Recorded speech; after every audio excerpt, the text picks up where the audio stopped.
So with My Hero Academia One's Justice 2 coming out in almost less than a week, we have to talk about one of the biggest and most anticipated factors of this game, the DLC. So what we're going to be looking at is all the characters that are going to come in and change My Hero Academia One's Justice 2 for the better. And I know when we think about One's Justice 2, we're looking at basically the first game all over again with basically no changes and improvement except to the user interface.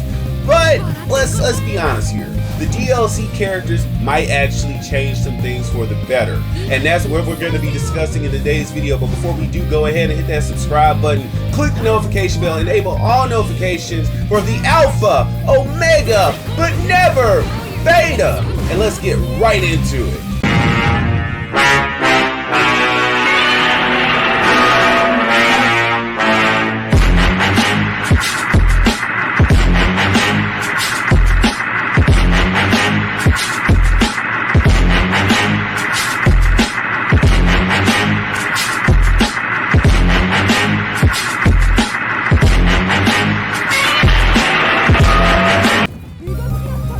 Okay, so today we're going to be talking about Rumi Usagiyama. That is a really complicated last name, but she's one of the DLC characters that we really want to see in One's Justice 2.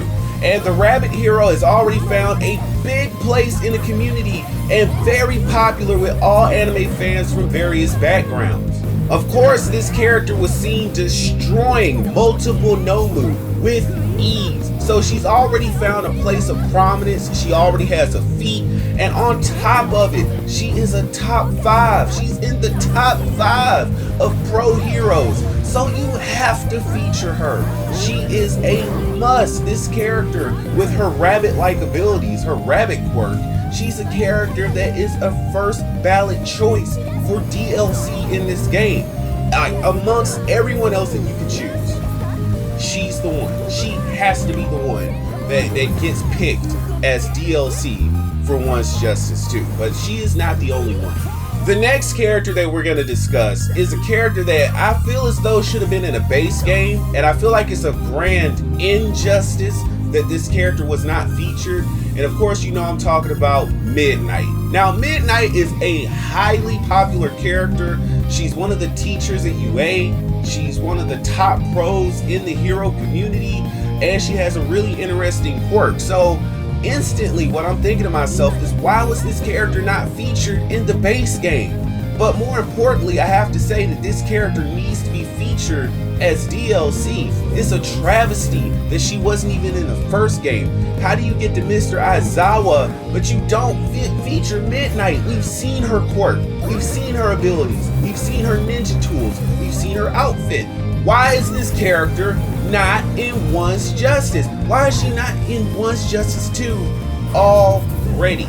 This is a character that we want to see in this game. Now, we have Nigere Hado, we have a lot of other characters that are interesting to the franchise, but we must have Midnight for One's Justice 2. Now, moving on to the next character, and I feel like this is a pick that everyone can agree with, and it is, of course, Mitsuki Bakugo. Yes, her glycerin quirk, the glycerin quirk, her importance as being the mother of the rival character, right? Everything with this character spells DLC. Now, I know what a lot of people are going to be thinking. She's just the mother of Bakugo. She can't be added into the game. What the hell? No. Let's look at the Ultimate Ninja franchise. Who was added into the game? Kushina Uzumaki.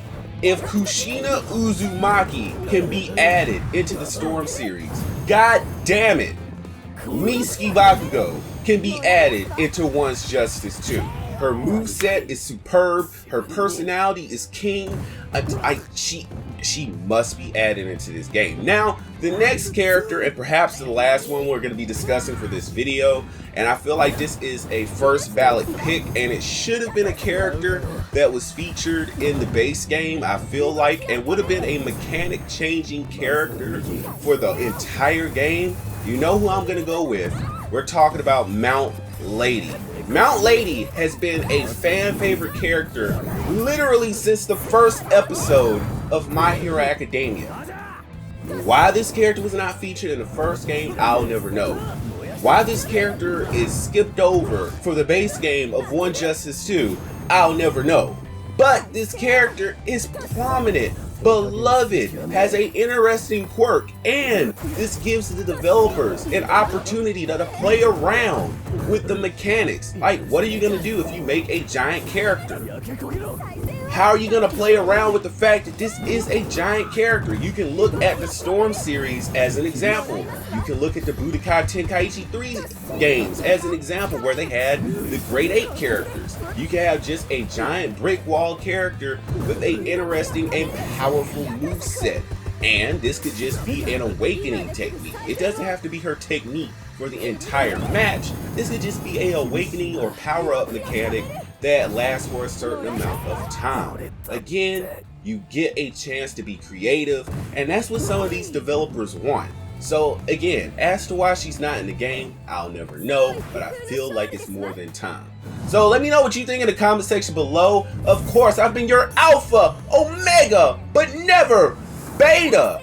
Perfection Sama here. Hit that subscribe button, click the notification bell, enable all notifications, and stay up to date with the videos here on the channel and all my other social media platforms. And I will see you guys in the next video. Peace.